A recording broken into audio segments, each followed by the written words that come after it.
Hello and welcome. This is the Bookworm and I'm Anisha Chaudhary. Now, I am particularly happy this week because IPL is back. To be very honest, I think this is the best thing to have happened to us ever since the pandemic started, because finally I have something to look forward to at the end of the day. And that's when I thought, like all other cricket fans, that maybe this is a good time to talk about a book on cricket. This 11 Gods and a Billion Indians by Boria Majumdar.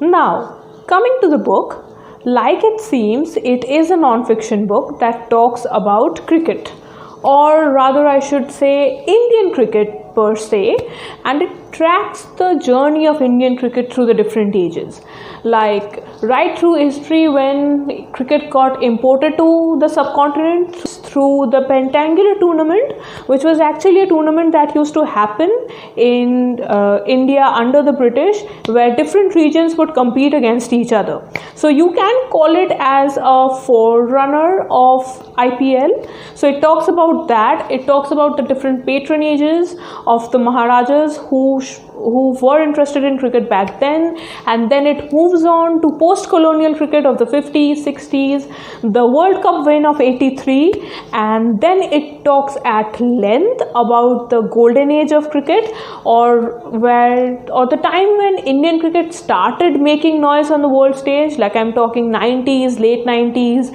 early 2000s, the time of Sachin Tendulkar, Dravid, Saurav Ganguly, Anil Kumble, Virendra Sehwag, Yuvraj Singh, the entire plethora of players. So it talks about that time, and then it moves on to, of course, the IPL era and now the Virat Kohli era of Indian cricket. So what happens is you get quite a comprehensive understanding about the history and journey of cricket in this country.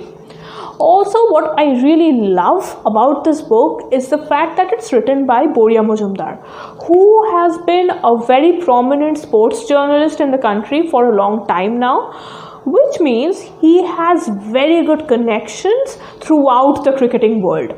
So this book naturally is filled with insider information and anecdotes.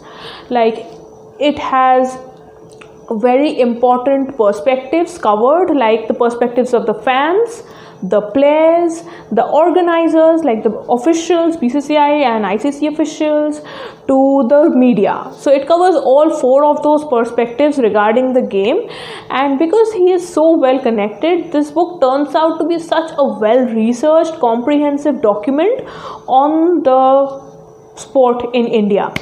So all of that combined, this book is a thoroughly readable book, and what's best is the fact that it does not really shy away from talking about the contentious issues of cricket. Like, it does talk about the spot fixing scandal of the 90s, to the Greg Chappell Saurav Ganguly clash. Like, all of the controversies that mire Indian cricket are mentioned and talked about in this book in a very impartial manner. So that is a big plus. Also, what is really special about this book is that it does not only focus on the stuff that happens on the field.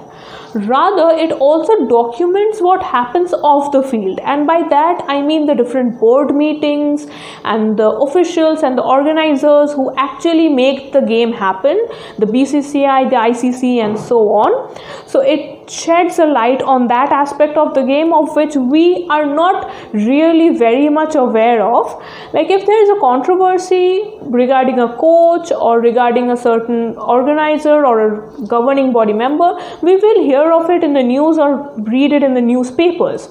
But this book gives you an insider view into that world. It has anecdotes from different officials, from players, from media persons and so on. So it's a thoroughly enjoyable and a very informative read on the sport. So I would highly recommend it to everyone who wants a good understanding of Indian cricket or is just curious to know more about our favorite sport as a nation. So also please don't get intimidated by this book. I know it's thick, and I know I'm saying that it's written by a journalist, which may sound like an intimidating thing, but trust me, I got hooked. I mean, it's as good as any novel that I have read, and it's really gripping. There are portions of the book that read like a live action commentary, and what's really special is the fact it highlights key matches that happened in the trajectory of Indian cricket, like the one at Centurion or the NatWest series, at the end of which Saurav Ganguly took off his shirt. So I wasn't born back then, or for some matches I was born, but I was very little. So I have seen the footages of these matches, but this book puts them into perspective. They tell us about what was happening in the media at that point, what was the team going through, and so on. And as you read the book and as you read the description of the matches and the commentary, you can actually see the matches being played out in your head, which is a really cool thing.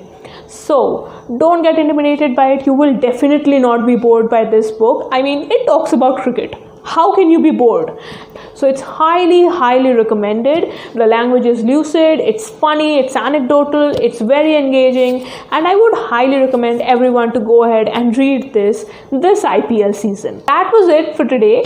I hope you liked this video. If you like what you see, please like, share, and subscribe. This is a new channel. I appreciate all the support that I can get. Also, do mention in the comments which team you think is going to win the IPL this year. Let's see whose prediction comes true. And I will put the link to this book in the description below, so be sure to check that out. And do mention in the comments what are the recommendations or reviews you would like me to do. Until then, thanks for watching.